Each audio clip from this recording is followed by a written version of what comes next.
I know many of you are thinking that there has been a mistake. You may be thinking I am in 5th grade, but believe me, I'm 9 years old and I'm in 3rd grade. I get my height from my family, and that is where my story begins, with my dad.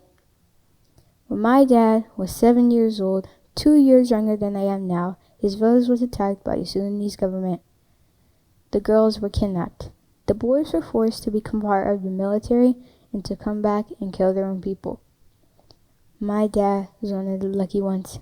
He escaped. He ran into the forest and hid there alone for 3 days. Eventually, he found help from the elders of his tribe. They started walking from South Sudan to Ethiopia, thinking it would be a short distance. They ended up walking for more than 1,000 miles. Along the way, most of his friends died. My dad was one of the lucky ones. He survived. He and the other refugees stayed in Ethiopia for 3 years before they were forced to leave.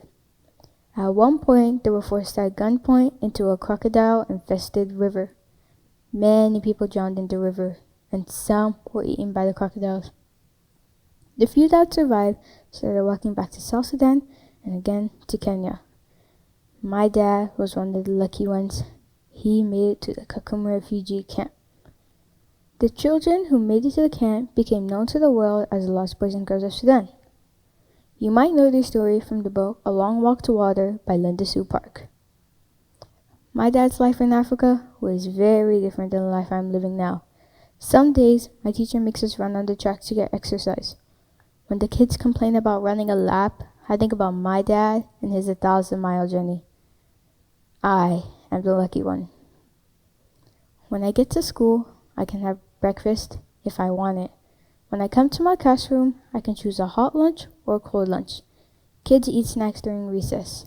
When I get home, I have a delicious meal cooked by my mom or dad. I have never suffered from hunger. I am the lucky one. At school, I begin my day doing math on my computer. My table works as a whiteboard. We have crayons, pencils, paper, everything we need. I learned to read and write. I learned about science and social studies. I am learning math. I even learned about what kind of jobs might be in my future. This is not like the Kakuma refugee camp. We are the lucky ones. The children of South Sudan are not lucky. They don't have the things that they need for school. You cannot learn without school supplies and textbooks. We are the lucky ones. My dad works to raise money for the children of South Sudan. He wants them to get an education like I'm getting here. He says education can open your voice, ideas, and thoughts. I am a lucky one. You are a lucky one. We are the lucky ones. And they can be the lucky ones.